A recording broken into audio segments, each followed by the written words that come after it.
Hello? Oh, hey. Are we ready for this? You got the mold? With the mold made, the guys start by simply jamming the gummies in manually. Although this won't be their only method of making the fuel grain. Oh, I'm getting close. Packing them in so tightly means there's more energy per cubic inch. This episode is sponsored by the American Dental Association.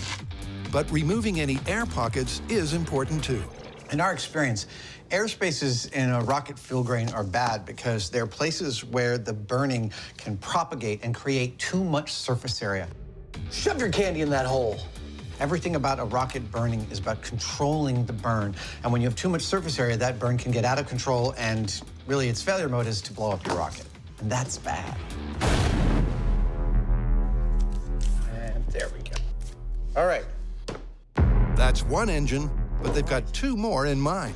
Now, Jamie and I are gonna cook two different fuel grains, and here's where things start to get interesting in the Mythbusters rocket kitchen. See, a hybrid fuel grain works better the more consistent it is. Therefore, our second rocket is gonna be a contiguous single gummy rocket. We're gonna gently heat up the gummy bears. Ooh! And as soon as that mass is melted, we're gonna pour it into the mold. Oh, nice. And voila, what we should get out is a fuel grain-sized single gummy. Nice control there, Heinemann. And Jamie comes from 7 generations of candy makers. So, there's an engine. A potential engine. For the third fuel grain, we're sticking to the spirit of the myth, which is gummy bear rocket fuel. But we're gonna cheat a little bit because of some basic chemistry. These guys are mostly gelatin, which is mostly water. The last time I checked, water doesn't burn very well. So we're gonna boil as much water off as we can, pour the syrup into a mold, and let it set into a hard rock candy. Now we wait. But gently boiling the mixture at 250 degrees overnight has not given the guys the result they require. This could not be farther away from hard candy.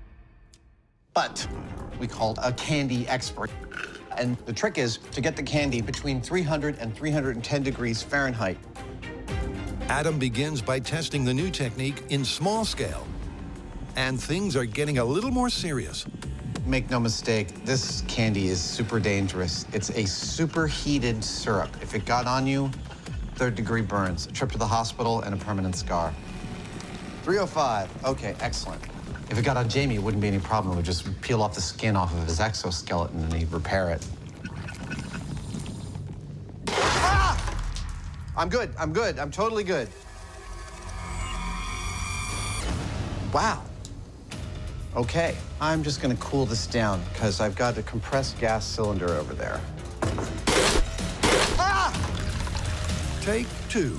All right, welcome back to How to Ruin Kitchen Equipment. Now I'm about to heat up a bunch more candy using this big non-glass container. I have learned from my mistakes.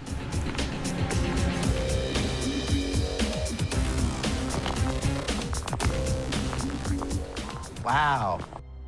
Boiling at the target temperature for an hour releases all of the water. Okay, tell me what to do. Just hold on to that while I pour. And given the potential dangers, the Heinemann steps in to help with the handling of the superheated syrup. Oh, that's awesome. Jamie, I think this might be the worst mess I've ever made in your shop. I don't know. You'd have to think about it. I'd have to think about that. You've made some pretty significant messes.